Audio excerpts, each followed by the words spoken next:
Hey everybody, how you doing? Chad Bruckner here. Welcome back to another episode of the Breaking Bad Show. I'm here with Bella. She's made quite a few appearances in my video. And the reason I wanted to bring her on today is I love dogs. I love puppies. But you know what's cooler than a puppy? An SRO, School Resource Officer.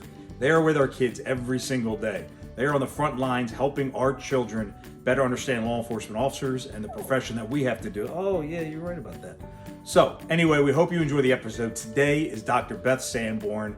Dr. Sanborn is from Montgomery County, Pennsylvania. She's in the same county I worked in as a police officer. She's an SRO. She's putting together a book as we speak. You're going to hear about it. And she has Hidden High and Hammered, an amazing program to help parents understand the dangers that their kids are falling into when they go out in social media and the world. So we hope you enjoy it. Our interview with Dr. Sanborn is coming up next. This is the Breaking Bad Show.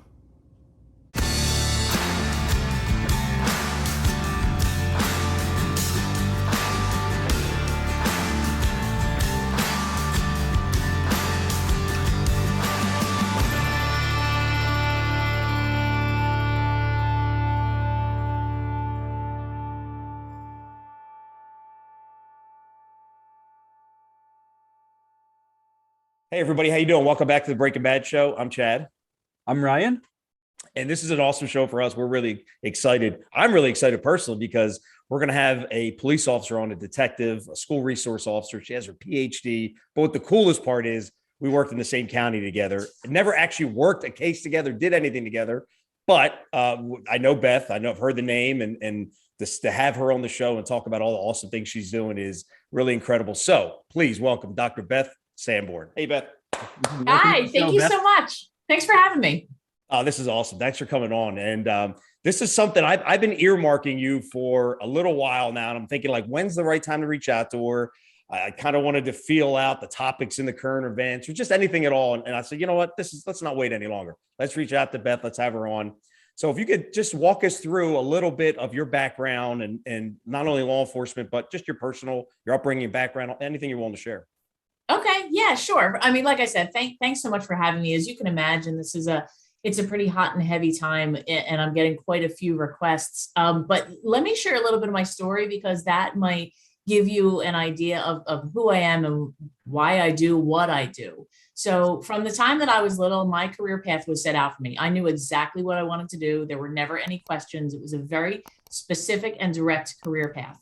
I knew that I wanted to work with sharks. I was going to be a marine biologist living on a boat out in the ocean. And fast forward a little bit, I got on a boat and I realized just how seasick I get. So you would find me at the stern. Yeah, it wasn't a good scene for anybody. So I realized I had to come up with a plan B. At that point, I went to college on an impulsive decision to focus solely on sports because when I was a senior in high school, that's just what you do. You make impulsive decisions. So I went to Widener University because I was recruited for multiple sports. And that's when I realized I was a good high school athlete and a mediocre at best college athlete. So that didn't work out well either. So now we're up to plan C. I started to take some sociology classes, some criminal justice classes. And that's when I'm like, oh, this is kind of cool. I realized I like studying people. I like learning about who they are and why they do what they do. And I was like, ooh, this is kind of interesting. And I found myself as a sociologist at heart. So while taking some criminal justice classes, I really liked it. And I'm a little bit of a nerd, in case you can't tell. I'm like that front row center sitter. And I'm like, me, That's when I decided, after taking some criminal justice classes and learning, you know what, I can really do good in this world. I want to be a policeman. I want to help people. So nose to the grindstone, did a lot of work, graduated early so that I could put myself through the police academy, which is kind of funny for a suburban Jewish girl who comes from a household of like doctors, lawyers, accountants. Like, I want to be a policeman. I was fortunate enough to have graduated from the police academy and find myself with Lower Gwynedd Police. I've been there. I'm coming up on completing 25 years, which is just amazing for me to even consider. I still have 3 years before I can retire, waiting for that age 50 to come about. But I had been in patrol and I realized that I wanted to help people. I wanted to do good in the world, but that policing isn't always about that. It's a lot of bureaucracy. It's a lot of check boxes. It's a lot of red tape. It's a lot of just going through the motions. And I wanted to do good and I wanted to help, but it was kind of difficult in that patrol mode. So fast forward some, 2014-ish, my lieutenant sends me a text message. I have the day off. And it went something along the lines of, hey, our school district is considering starting this program, school resource officer. Don't know what it entails. Not really sure, but it's Monday to Friday, 7 to 3. I think it's really going to be a good fit for the department, for the school, and for your personality. Are you interested? So I'm walking through Wegmans, I'm reading this text message, and like a crazy person, I responded in all caps, yes, with lots and lots and lots of exclamation points, like way more than any grown woman should use. And I go to send it. And of course, you're in the grocery store. What happens when you want a message to go through? It doesn't. I'm running around, like trying to get this message to go through. I run outside, message goes through. Now what's going to happen? My bosses decided that they weren't going to pin me into the four corners, that they weren't going to write down a job description and say, this is what you're going to do, and this is how you're going to do it. Instead, since I was the first, they said, mold this program into what it should be. Make it yours and take ownership of it. Man, that was like sending me off to the races. I have not looked back since. I have found this is where I needed to be. This is where I can do good. This is where I can help. Because the one thing that I learned in working with kids, you have the ability to positively impact a kid's life with every single interaction, every single one, simply by greeting a kid by his name or her name is a positive interaction. It lets kids know that they're seen and that they're heard and that they're somebody. But on the flip side of that, it's incredibly dangerous because as much power as I have to positively impact a life, I can also negatively impact a life. So in the role of SRO, I have to be super careful and super mindful about my language, my stance, my tone, because I'm wearing a traditional police uniform. And people might respond to that in very different ways based on what their experiences are. It might elicit anxiety from one or a sense of trust and safety in another. I have to be really careful with that because these are kids that we're talking about. That's how I found myself where I am today. And I'm not looking back. It's forward from here. That's awesome. That is so great. I'm smiling while you're talking because children are really the future of everything. And if we don't invest in them and do the right things by them, how can we possibly expect the next generation and this country to get better? It's only going to get worse. And Ryan and I were talking about SROs, and I remember, I don't know what year it was. I got promoted detective in 2012. It might've been right around 2014 when you were coming back. And I remember somebody was talking about SRO because we used to have one where I worked at, and we got rid of it. And somebody made a joke in the lunchroom, like, what do we need them? They don't really do anything anyway. And I'm thinking, like, it's only since I left the profession and really got a much broader perspective that I'm thinking, not only is it important, it might be one of the most important jobs in law enforcement because you're with the children every single day. So it's really, okay, let me explain a little bit about who SROs are and what they do, because if anyone is unfamiliar with it, there could be the presumption that it's that cop. Like you know that cop, the one with the crossed arms and the folded closed body language. They had nowhere to put him, so they made him an SRO. That's what sometimes people think, but it's just not true. Right. That's not who we are. We're like, listen, and I'm not disparaging the police profession, but like we're the fun, self-deprecating, don't mind getting pied in the face, we'll dance at a pep rally. We're the gregarious, entertaining ones that aren't afraid to just be silly with kids. So as an SRO, when you're properly trained, we serve three essential functions, and in no particular order. We're law enforcement, we're informal mentor counselors, and we're public safety educators. So let me go through each of those. In my particular area, and the best part of this model is that you can focus as much or as little on any one of those roles as is needed by your community and your school district. So there's not a whole lot of need for me to perform traditional law enforcement duties in my school. There just isn't. So how do I fulfill that role?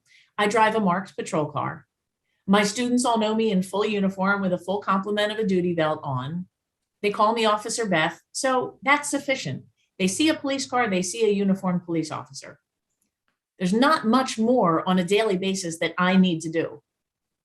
So where I most strongly identify is in that mentor counselor role, because I'm a mom, I'm involved in kids' activities, I have all of my clearances, and I really enjoy the fact that I can interact with kids and I can be empathetic when they're struggling with issues, and that I can observe and see what's normal within my school, so that I can also identify when something's abnormal for my school.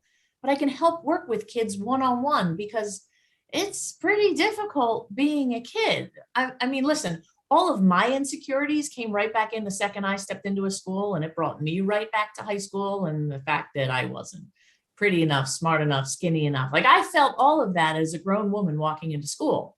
But I use that to help talk with kids and build relationships and establish that trust. Because the number of kids that come to me, not on the first day of school, but weeks and months into the school year, who come to me and trust me and make disclosures to me and talk to me when they can't talk to their guidance counselor or to their parents or to a teacher or to an administrator, is staggering. That speaks volumes. And then they vouch for me with their friends. And I'll have a friend come in who I've never spoken with before, and they'll say, such and such told me I could come talk to you. Do you have some time? Of course I have time. It's amazing. So then, as far as the public safety educator, I'm not walking into a class to teach a chemistry lesson. That's not going to happen. I literally walked into an AP physics class not too long ago because a teacher needed to go to the office. It's neither here nor there. I looked at the board and I was like, is this a science or a math class? And they went, both. And I went, what class is this? He said, AP physics. I said, I just made the room dumber by walking into it. And these kids were so great, and they were doing their projects and doing their things. They're like, Officer Beth, like, ha, ha, ha, that's super, super funny. So I'm not teaching that class, but what I can do is I can talk about the Constitution, what your rights are, what to do when you're pulled over by police, the dangers of vaping and of sexting and sexual assault. All of those things that don't have to be like formal year-long lessons. It can just be single one-off conversations in a health class talking about vaping and nicotine addiction. It's amazing the power that I have as an established professional, a good role model, and I can help educate, but through a different set of lenses, because I'm not your English teacher, your science teacher, your math teacher. I'm the police officer. It's funny. I remember seeing a meme going around on social media, and I think it was what they teach you in school and what they should teach you in school. And it was like math, reading, English comprehension, but really they should be teaching you about EQ, life skills, how to cook, things like that. But it's funny what you're saying when I'm hearing that is you're providing something that they're just not getting anywhere else in that school, which is going to make them better at being better human beings. Yeah, it's really the end goal, and we all have the same end goal. We all want these kids to be successful, productive members of society. We all want them to reach their finish line, and whatever goal that is for them. But not every kid takes the same route, and not every kid takes a traditional route, and not every kid has the same goals. So it's really getting to learn a kid, what their passions are, what are they hoping to achieve, and how can we get them there? Because for the 1,500 kids that are in my school district, there's probably 1,500 plans for success. That's so true. One of the things we love about you is your empathy. I mean, it rings true, and I can hear it. I felt it in the text and the emails we were going back and forth. I hear it now. How important is empathy to you, and how important is that in law enforcement? I can't even express how important it is. I mean, every industry out there is professionalizing and is evolving, and police work should be no different.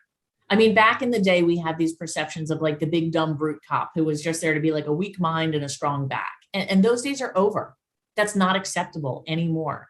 So while I'm not suggesting that we all have to sit around in a circle and hold hands and sing Kumbaya, it's important that we evolve our skills and we professionalize ourselves to be a good representation. So here's the really cool thing. This is what, forgive me for going off on a little bit of a tangent, but the critics of law enforcement these days who are calling for this overhaul and upheaval, like, what are some of the things that they want our police officers to do?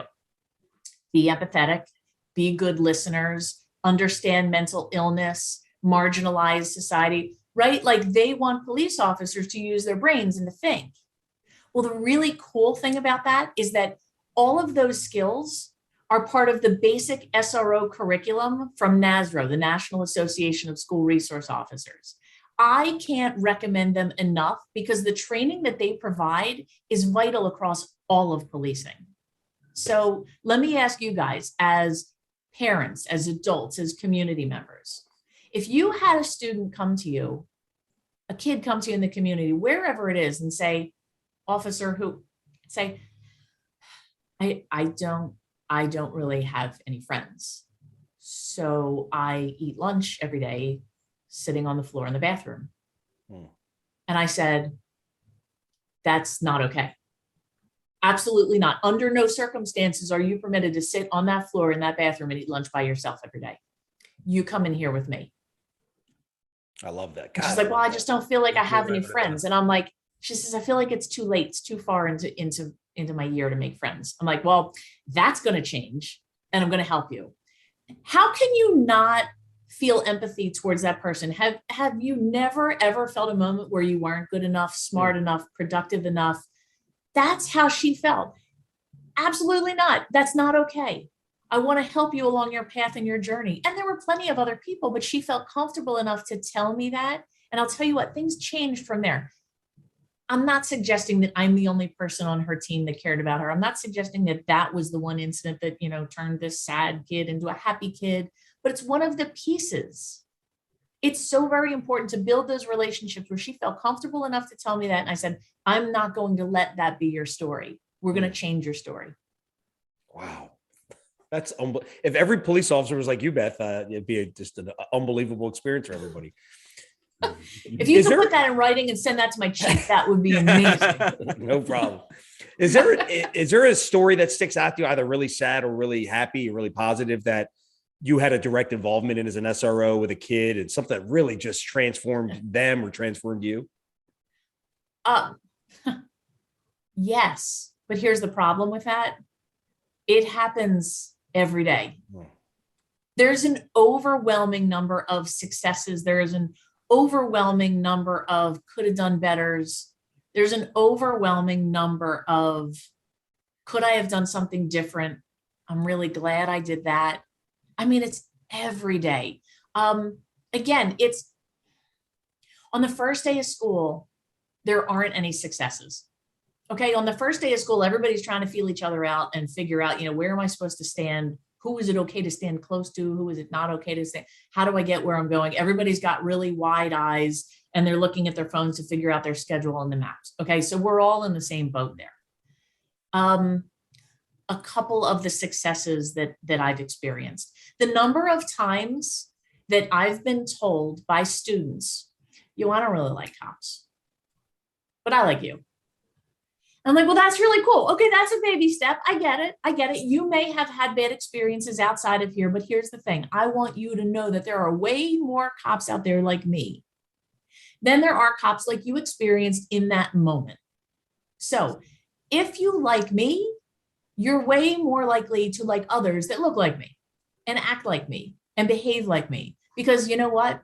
A lot of us are parents. A lot of us are invested in kids' activities. We're coaches. We're active in religious organizations. Most cops are really good people. And most cops got into policing because they wanted to help people. I know it sounds cheesy and it's so silly, but really, isn't that why we got into the industry? I mean, listen. Yeah, sometimes absolutely. the pay, sometimes the benefits, sometimes the security are great, but why would you willingly put yourself in harm's way if you weren't trying to do it for the right reason? Yeah, man, that's so true. What do SROs do? What do they do during the summer? I've always wondered this. And I'm a former cop. I would love to know, like, what's your schedule like during the summertime? Okay, so one of the benefits, I will say, man, I hope I'm not giving away any trade secrets here, but I will tell you that my chief promised me, and if he doesn't remember this, I will remind him. He promised me that when I assumed this role, that over the summer, he would not put me back out onto patrol. Now, I will say that when I assumed the role as SRO, I was in patrol. My rank is now detective. So in the summer, I still assume the role of juvenile detective.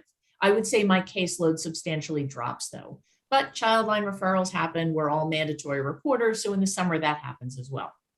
So if there's a child line if there's a child line that comes in over the summer, are you automatically taking that as the SRO? That's me. Okay. I kind of wear a few different hats. So as SRO, I'm responsible for my 3 schools. It is a bit of a heavy load, but I have 1 elementary school, 1 middle school, and 1 high school. And then I'm also our juvenile detective. So I handle the caseload for any juvenile cases in our township, and I respond to all child line referrals. So if you want something done, ask a busy person. It gets done. So over the summer, I'm back at the police station. I'm in a nice air-conditioned office with a window, and it's super nice. My caseload is substantially reduced, so I take that opportunity to do a few things. Number 1, I use a lot of vacation time.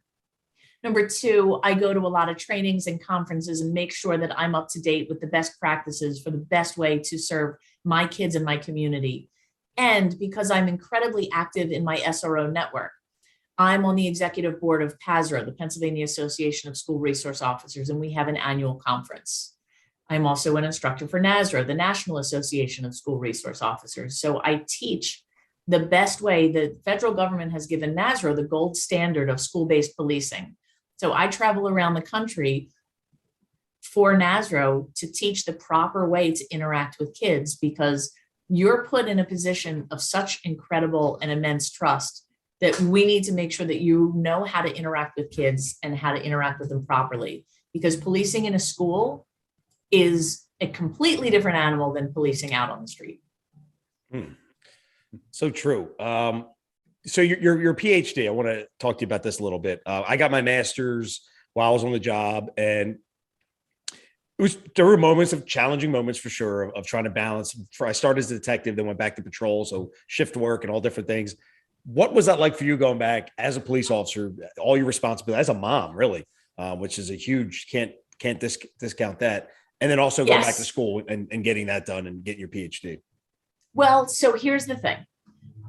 How it came about was, again, I'm active in my network. When I became SRO and I realized all the good work that we do, when I realized all the positivity around it and the negative perceptions, and I would say many of the critics of SROs just didn't understand who we are and what we do. Because again, there's the perception that we're this police officer.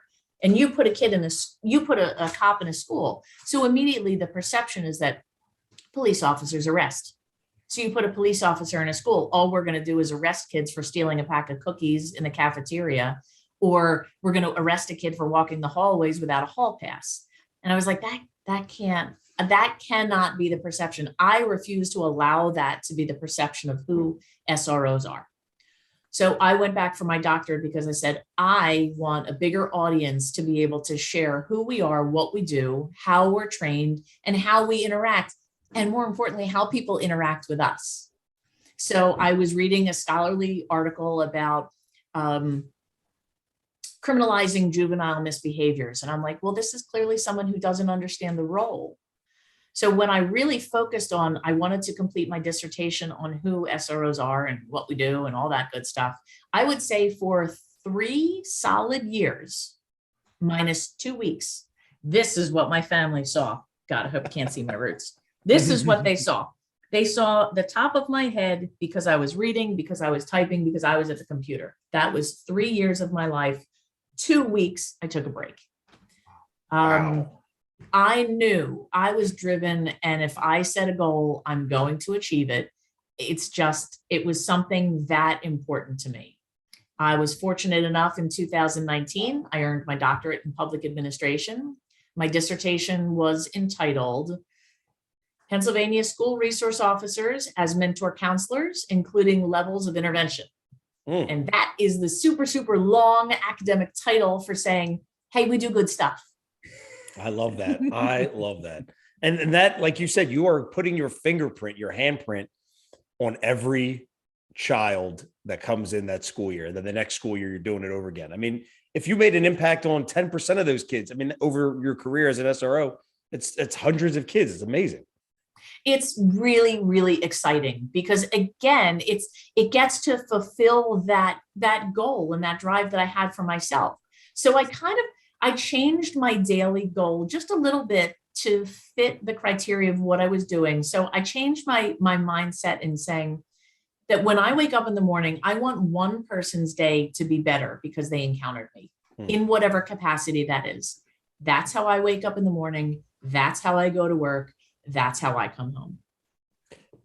I love that. And I'm not going to ask you specifically about Texas. I just still too new and we want to respect the victims, but nationally for SROs, what are your thoughts about, I mean, should every school district absolutely mandate every school have an SRO? I mean, I guess the answer is yes, but is that possible? Is that attainable through, what your experience is in SRO? Yes, they should all have them. Yes, they should be in every school. And I'll say to you that if you prioritize school safety in actions instead of just words, then yes. As relating to Texas, this is a traumatic incident for all of us across the nation. There's no question about it. SROs love their kids. SROs take ownership of all of these kids. It is a huge emotional investment. And to the cops out there who think that we're sitting around coloring and that we're just eating chicken nuggets in the cafeteria, they don't understand. We take kid failures as our own failures because we put ourselves out there. We're self-deprecating. We really have that emotional investment. And when there is a traumatic incident, we take that on ourselves. So in the wake of tragedies, my suggestion is just for everyone's mere survival and mental health and emotional well-being is to just take a moment and pause. Allow the silence to fall. Don't get caught up in all the noise. Take a little bit of time for yourself to mourn and to grieve. And then we regroup and then we get back at it and we make sure our kids are safe. We need that. We need to protect ourselves for our own well-being. Because if I don't take care of myself, I can't take care of my kids. And it's not a matter of being reactive. It's about being proactive. So many things echoed with me that you said too, just so many incredible things. First off, we talked about your empathy, but also your humility as well. Just when you mentioned about the person that you had lunch with and wouldn't let eat in the bathroom, and you said, well, it wasn't really kind of a big thing. It was just a piece but just the time that you took to build relationships for everybody with you all worked up to her feeling comfortable to come with you. And that's, really that you could consider that a catalyst to, changing that girl's school year, if not her life. It's amazing. And I don't have any objection to figuratively exposing myself to my kids and letting them know, listen, I've been in police work a really long time, longer than you've been alive. I've seen a lot. I've experienced a lot. There are some days that are a lot harder for me. Some days I struggle with sadness. Sometimes it extends on and I struggle with depression. Sometimes I feel anxiety and I start to sundown as the day goes on and I get anxious for what tomorrow has in store. And I understand what it's like to be uncomfortable in your skin and to have that pit in your stomach and that really deep pit in your throat and to not really just feel comfortable and itchy in your skin. I understand that because I feel it. And they understand that I see what they're feeling. And it helps to build that relationship because I'm not sitting across a table talking at them. I'm not lecturing to them. I'm talking with them. I'm listening to them. I'm closing my computer screen so that we have one-on-one time, that I make eye contact, that I let them know that they're the most important person in the moment. And if for some particular reason I can't devote my whole self to them in that moment, I ask if it's okay if I multitask while we're talking. Hey, is it okay if I finish typing out this report? Hey, is it okay if I just respond to this email to the principal? Is it all right if I'm kind of doing this while we're talking? And it goes a long way to showing, hey, like I'm a person too. I have responsibilities and people that I need to be accountable to. And that doesn't go away just because I'm an adult. And those feelings of insecurity and anxiety and depression don't go away because you're an adult. I keep taking those on, those little vicarious traumas, because I care, because I love, and that's who we are. There are like 20,000 of me's across the country. There are like 20,000 SROs that are out there giving their all to their kids. And we love them and they're all ours. I have 2 biological children, but like 4,500 children, families of children, families worth of children's that I call my own as well. Yeah. Beth, how important is it for the right police officer to be assigned as the school resource officer? Critical. You have to be properly selected. Perfect example. If you think that toes are gross and feet are disgusting, don't be a podiatrist. Don't be a manicurist. You need to have someone who's properly selected, that wants to work with kids, that wants to see kids succeed, that is maybe a parent or a coach, that perhaps isn't that 21-year-old who just got out of the police academy who's going to set the world on fire. You want someone who can utilize their resources and know what's available in their community. Like cops know how to get stuff, right? Like we know where to find anything and everything. So when I have a parent who I've established a relationship with and established myself as a trusting member, when she comes to me and says, Officer Beth, I need 2 beds. And I'm like, beds? Yeah, I need 2 beds. I just took in 2 foster kids. I need 2 beds. I'm like, I know how to find you 2 beds. And lo and behold, through making some connections that I already had through work, was able to get beds, was able to get pillows and blankets and sheets and mattresses. And I couldn't get it delivered. That was the one failing part. But I was like, listen, I got all this stuff for you. We just have to figure out how to get it to you. The other piece of that is that we have to be willing to be a part of a team. Too often in police work, we're used to calling the shots and being the boss. When you work in a school, you're not necessarily the boss. The principal is the boss. The superintendent is the boss's boss.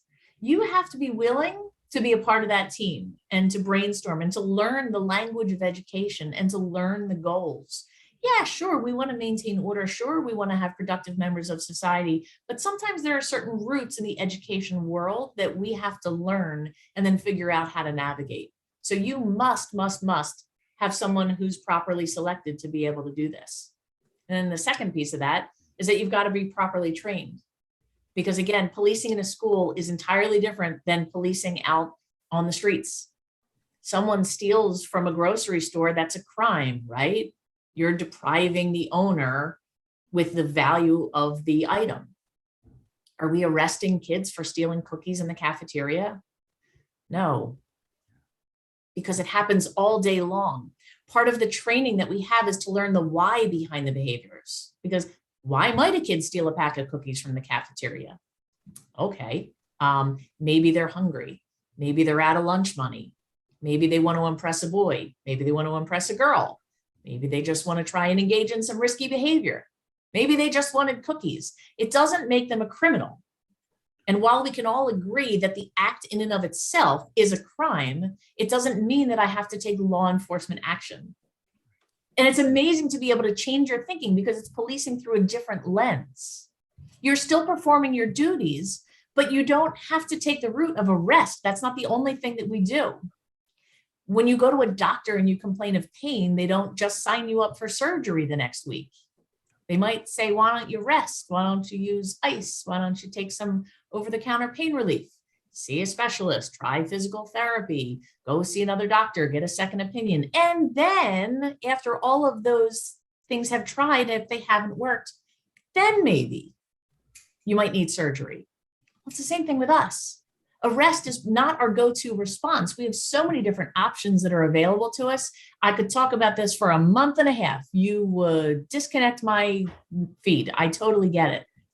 But if you're properly selected, if you're properly trained and you're properly equipped, every industry has tools that they need to be able to do their job effectively.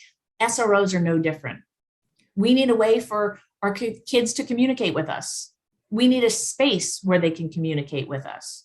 We need email addresses, phone numbers. We need an ID card. We need our pictures in the yearbook and a lunch account. And all of those things, which may seem inconsequential, establish us as part of that school community, that we are not some outside police officer who's coming in, roaming the halls, twirling a baton. My school is my school, and I'm a part of that community. That is awesome. And I absolutely love hearing you talk with the passion that you have, and seeing that as a police officer, you were able to be assigned exactly where you belong. Yes. Thank you.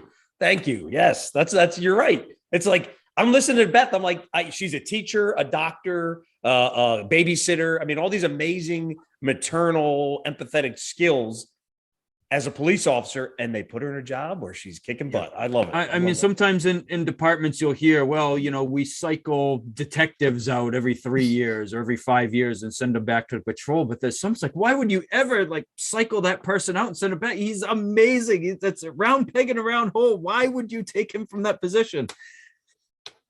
I will say my chief loves to take credit. He says he's been thinking about this for years, long before I was ever put in the position. He said, I knew that when I got this opportunity, I was going to put her there. And I'm like, thank you. So in the lesson, so it's been about, I think you said 2014. So about 8 years. I started in the school in 2015, January, in the middle of a school year. I come walking through the hallways. You were the new kid in town. Woo, midway through the year, I mean, the school had its own flow, and I was paraded like a show horse through by the principal. We were walking through. She takes me into the cafeteria. What happens immediately? A kid throws a goldfish cracker at me. Like, I don't even know how to respond to this. I don't know what to do. But you show that it doesn't bother you. Again, pick it up and eat it. That would show them.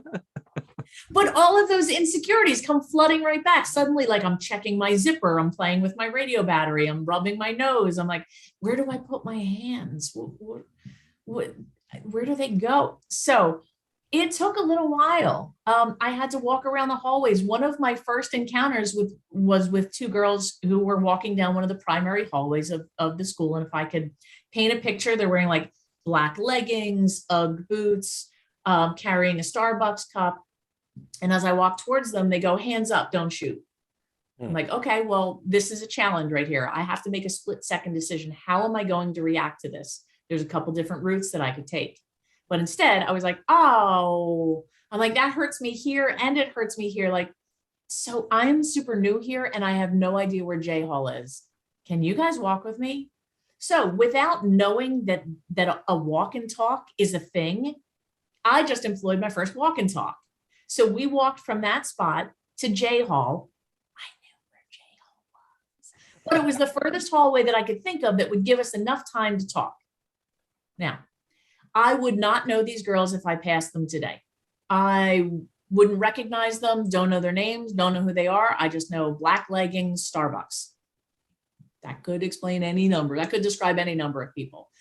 But I could have taken that in a way different way. And you could see how a cop might take offense to that, might turn it into an adversarial situation, might ignore it. That could set the tone for a very negative relationship, or it could set the tone for a positive relationship. Again, it was just deciding in that moment. We're competitive by nature. A lot of times I feel like these interactions are a challenge. They're a puzzle. How am I going to solve this puzzle? What does this kid need in this moment to be successful? And if you look at it, if you frame it that way, it's a little bit more palatable.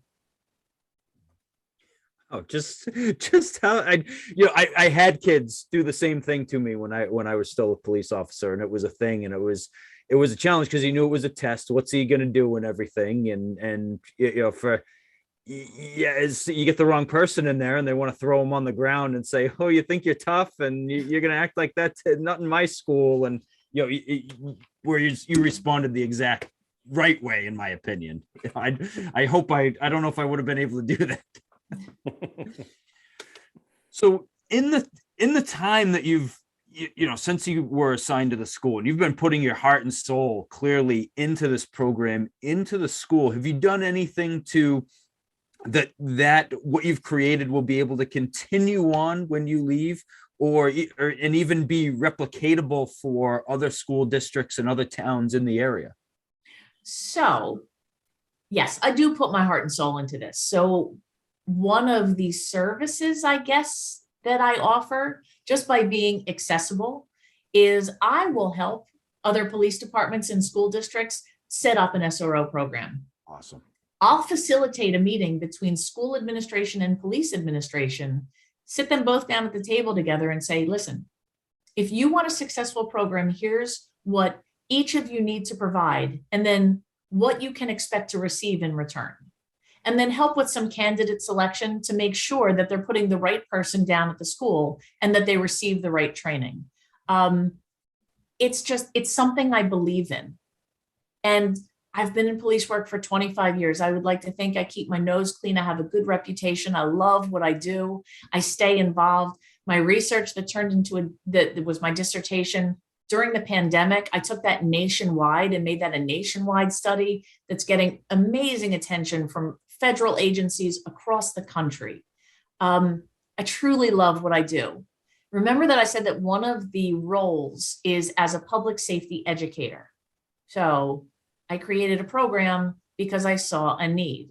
And if you might notice, I happen to be wearing the shirt from my webinar. Oh, if only I had my camera pointed down just a little bit more.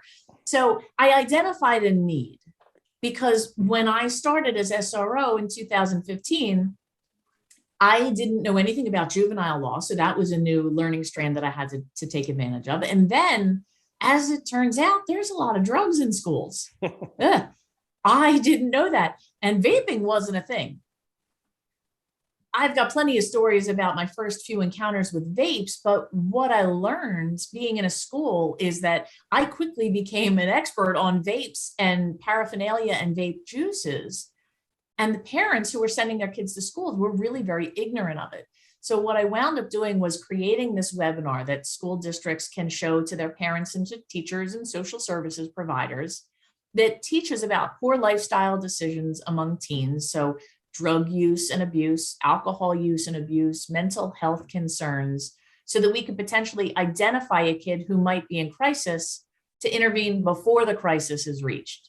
I talk about the importance of communication and who's on your kid's team and who has a critical piece of the puzzle, because if in your mind you can think of a puzzle of a kid, okay, and all those little pieces come putting together, but there's that one puzzle piece that's the kid's face.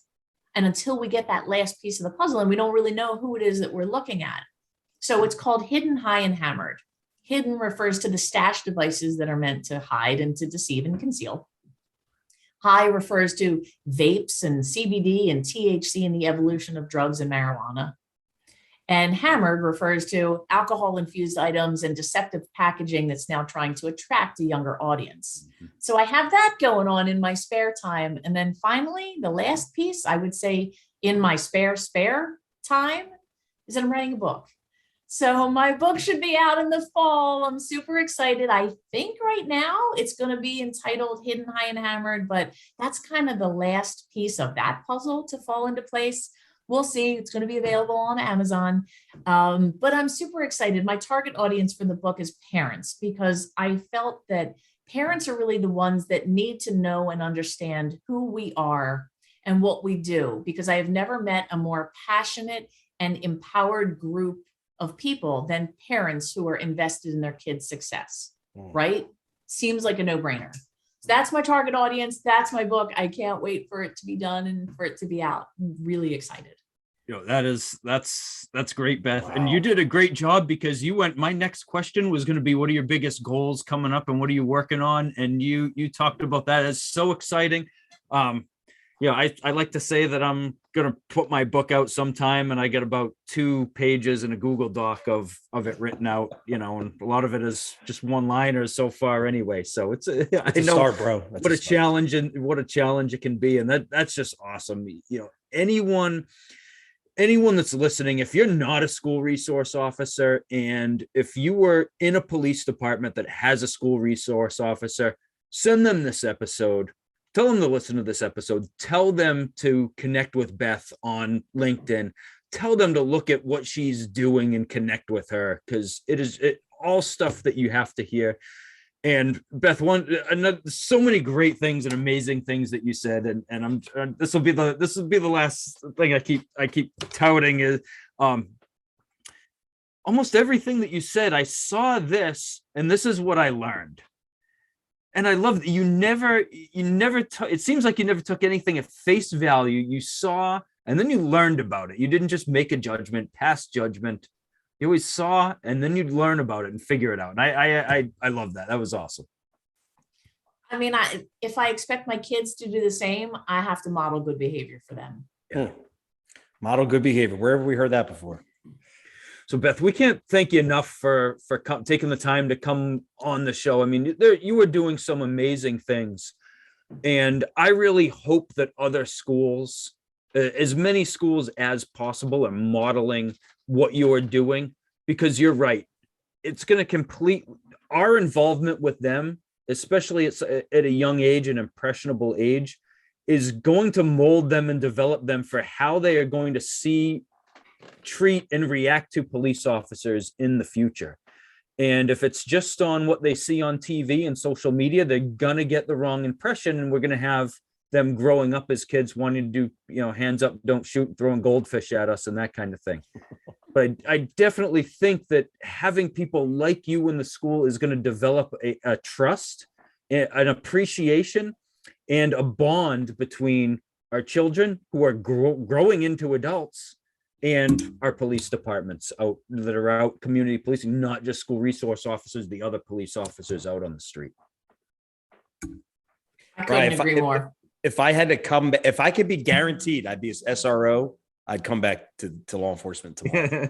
Seriously. Especially after learning about what Beth is doing and everything, I wouldn't be far behind, Chad. Totally. That'd be great. That's where it's at. It's with the kids.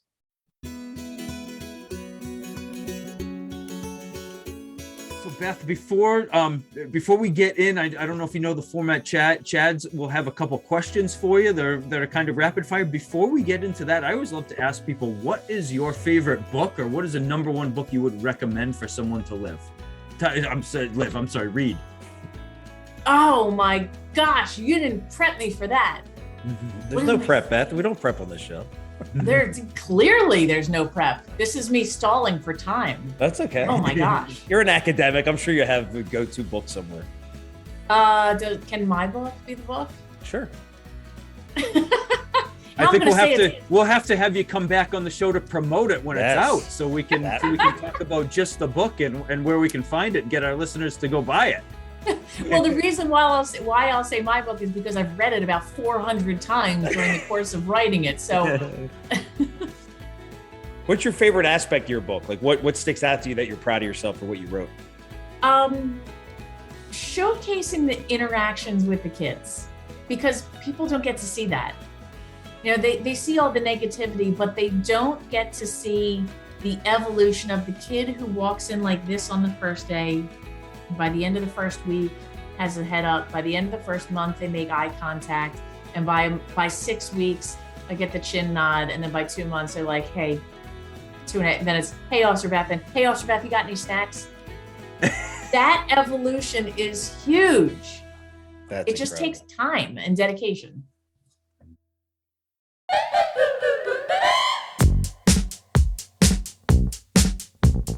I promise, Beth, we will have you back on the show in the fall when your book comes out. We will. But before, we want to make her sweat a little bit. Now, these are simple. These are fun questions. Dr. Beth Sanborn, people know who she is, detective, school resource officer. We want to know who Beth Sanborn is. So 5 questions, as quick as you can. If there's a fun story that is attached to it, feel free to share. You ready to go? Yep. All right, let's do it. One food that you cannot live the rest of your life with. If you're going to eat one food the rest of your life, what is it? French fries. Like steak fries or like crinkle cut fries? It doesn't matter. That's the beauty of French fries. There's so many different options. You can't get tired of it. That is true. There are a lot of options. All right, you're at a summer barbecue. What's in your glass? Diet Coke. Have you ever had Coke Zero? Yeah. When it first came out, I really liked it because it tasted an awful lot like Coke. So, by the way, part of being vulnerable, I expose a whole lot about me. So I'm diabetic, so I'm also very calorie conscious. I also have a huge sweet tooth. I have the worst diet in the world. But Diet Coke is 46-year-old suburban lady. I drink Diet Coke. I love it. All right. Most embarrassing story you've experienced personally as a police officer? Oh my God, I'm super clumsy. There are so many of those stories. Oh my God, I could trip over darn near anything. I mean, we responded to a burglary in progress at shift change one morning, so it's like 5:50 a.m. All the planets aligned. We've got plenty of cops, plenty of cars ready to go. Homeowner calls, burglary in progress, can hear voices coming from the other end of the house. We all jump in cars, we two to car, and we head on out, and we get to the house, we park tactically, we advance towards the house. I'm moving in quickly. Sergeant is to my left, and as I'm advancing quickly, because it was still dark out, I saw that there was a telephone pole to my left. What I missed was the guide wire that came down diagonally from it. And danged if I didn't like garrote myself across the neck and wind up flat on my back as I'm like figuring out what happened. There are so many of those stories. I'm such a doofus in that respect. We've all been there. We've all run into that guide wire story, though, man. I can see that happening to anybody. I know exactly what you mean by that. I was looking forward. I was advancing towards the house. I was paying attention to what was beyond instead of what was close. And yeah, nope. That's funny. That is funny. We've all been there. All right. A little vulnerable of a question for you, Beth. What is one thing you wish you were better at? I wish I were better at being introspective and really taking care of myself. My coping skills are not wonderful, and the way I cope with my insecurities are by immersing myself in work, in case you can't tell. So I recognize the fact that I need to take better care of myself. It's aware and it's out there. I just don't give it as much attention as I should. It's a human condition. Ron and I have talked about imposter syndrome on the show before, and we both experienced that. And it's crazy. No matter what you've done in your life, your career, you can still feel like you don't measure up. I guess it's a human thing, but it's sad. All right, last question. Saturday night, I always end this one. Saturday night, you and your husband, kids, whatever your normal schedule is, nothing on the calendar at all. What are you guys doing? These questions were easy. Okay. I wear a uniform all day long. So any opportunity I get, I am in my jammies.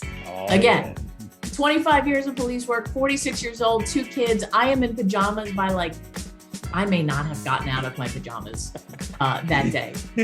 I'm going to say we're going to do a giant sushi feast, the 4 of us. We're going to sit around the family room with a big old boat of sushi on the table, and we're just all going to pick at it. My favorite thing to do is spending time with my husband and kids. They're my favorite people in the whole wide world. We've got a really great family unit, and we really enjoy each other's company. My daughter's about to be 16. My son is 19. My husband is 50 and just retired, and we just really, truly enjoy each other's company. That's our Saturday night. And then probably arguing over what we're gonna watch, because my husband and son have different preferences than my daughter and I. Every family's the same. So how much wasabi with the sushi? 0. Ooh. I'm the same way. No wasabi. I love the ginger. No wasabi. Yeah.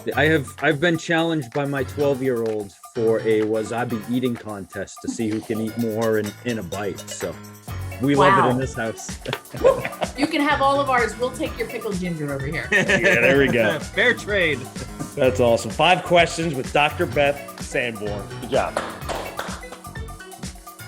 So Beth, again, thank you so much for taking the time to come on the show. And just before we sign off, where can our listeners find you? What's the best website, or we know that you're on LinkedIn. Any other social media that you have that you like to connect with people on?